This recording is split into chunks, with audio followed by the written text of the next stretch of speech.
બાહ્ય દુશ્મન અને આંતર દુશ્મન બે પ્રકારના આ લોકમાં બધાને દુશ્મન હોય.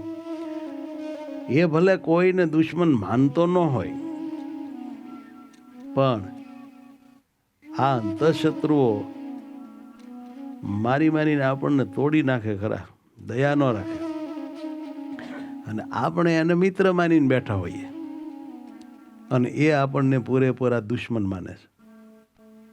નો ખ્યાલ હોય તો વાત નોંધી લો.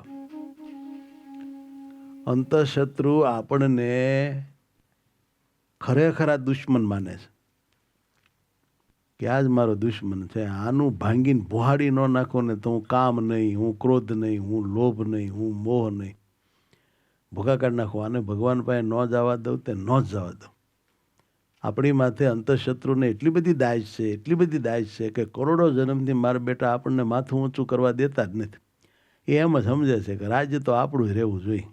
આ જીવને કોઈ દી મારા બેટાને છે ને રાજ હાથમાં દેવું નથી, ને કાંઈ એનું હાલવા દેવું નથી, ને ધામમાં જવા દેવું નથી, આપણો જ સેવક રાખવો છે. એમ મારા બેટા હંપીને આપણી માથે ચડી ગયા છે ને એને આપણી ઉપર બહુ દાજ છે. આપણને દુઃખી કરવામાં મારા બેટાને બહુ આનંદ આવે છે.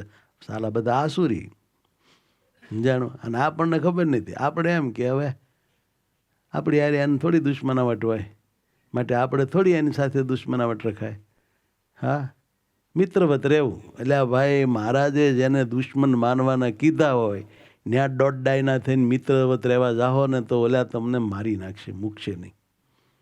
મિત્ર મનાતા હોય ને મનાય. ભગવાને એમ કહ્યું કે મનને શત્રુ માનવું, તો પછી શત્રુ માનવું જ જોઈએ.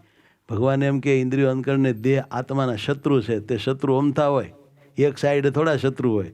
શત્રુપણું તો હામી હોવું જોઈએ. એને આપણી માથે ખરેખરી શત્રુતા છે તો આપણે એની સાથે તોડી નાખે એવી શત્રુતા હોવી જોઈએ, મિત્રતા નહીં. હા, આ દેહ છે ને આપણા આત્માને મોટામાં મોટો દુશ્મન માને છે. તમે દેહને કોક દાડે પૂછજો તારો મોટામાં મોટો દુશ્મન કોણ, તો કહે છે આત્મા. કેમ? તો કે એ મારો બેટો મારામાં રહીને મને આમ ને તેમ ને ફલાણું ઢીકડું કર્યા કરે, તો હું તને હેરાન કર્યો. તો મારે હોવું તું સવારે ઉઠાડ્યો, આરતીમ લઈ ગયો મારો બેટો. હા, માટે આ જ સારો દુશ્મન છે, આત્મા જ. એટલે પણ એમાં હું મરી ગયો? મરી કાંઈ નહીં, પણ કે હવે સાંજે મળું થયું મારા બેટા મને હોવા ન દીધો. મારો વારો આવે એટલે આ આત્માને સાલાને બેન ન વાળી દઉં ને, સમજ્યા? તો હું દેહ નહીં. બોલો લે, આ દેહને આપણી માં બહુ દાય છે ને આપણને એની ખબર નથી. આપણે એમ કે આપણો મિત્ર છે, ભજન કરવા મદદ કરે. કાંઈ એને ભજન કરવા મદદ કરવી નથી. એ તો લોઠાએ સાલાને આપણે બોચીએ જાયલો છે, થોડું ઘણું ધ્યાન ભજન કરવા દે, નહીંતર આ તો સાલો કાંઈ ન કરવા દે. હો, હેથકનું ખાય ને હેથકનું જાય. હા, ભજન થોડો કરે. બોલો, દેહનો દુશ્મન કોણ છે? ભલા ભાઈ, દેહનો દુશ્મન આત્મા નહીં, હું. દેહનો દુશ્મન કોણ છે? અને તમારો દુશ્મન કોણ છે? દેહ. આની ખબર છે? એ કરો છો, ખબર હોવી જોઈએ. વાત આમ છે, આની ખબર હોવી જોઈએ. ખબર હોય તો ચેતાય. એટલે ખબર જ ન હોય તો શું ચેતાય? કપાળ ચેતાય. ખબરદાર. આવી ભગવાન સ્વામિનારાયણે કૃપા કરી. ગુણાતીતાનંદ સ્વામી કહેતા માયા જીવમાં બહુ ખીજાણી. માણસ પોતાના દુશ્મન માથે ખીજાય કે મિત્ર માં ખીજાય? હા, કોઈ ના, કોની માં ખીજાય? અને ગુણાતીતાનંદ સ્વામી કીધું માયા બહુ ખીજાણી. કોની માથે? જીવ માથે. તો આપણે એના દુશ્મન થયા કે નહીં? આપણે માયાને દુશ્મન માનીએ ન માનીએ, હે તેને કરીએ, પોતાની માનીએ, સુખદાયી માનીએ, પણ માયા આપણને એટલી બધી હેરાન કરવા માગે છે, દુઃખ દેવા માગે છે, પોતાનામાં બાંધી રાખવા માગે છે. એટલે કહેવાય કે સાલી બહુ ખીજાણી છે. તે સ્વામી કહેતા કે આ તો મહારાજે મોટા સંતોએ છે ને આમ સપોર્ટ રાખ્યો છે, એટલે નહીં તારા મંદિરનો કરો પાડીને દાટી દે એવી ખીજાણી છે.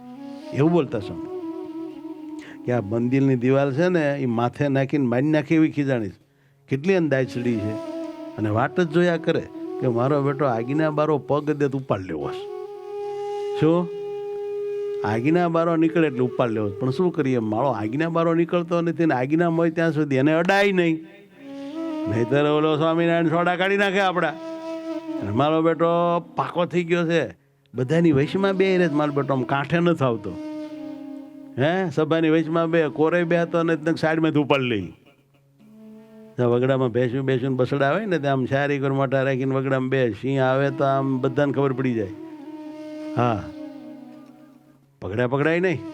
અને કોઈક આઘું થાય એકલું થાય ને વાયડે કરવા જાય તો એને પાડી લે ઓલા તરત જ આવતું રે. બોલો, વગર રાંધે નાસ્તો કરી જાય. એને દાજ છે ને થોડી મિત્રતા છે. બોલો, સિંહને કાંઈ ભેંસો મન પાડામાં પ્રેમ ફાટ્યો છે? તો એમ માયાને આપણામાં કાંઈ પ્રેમ ફાટ્યો છે? સોલી નાખે એવી છે.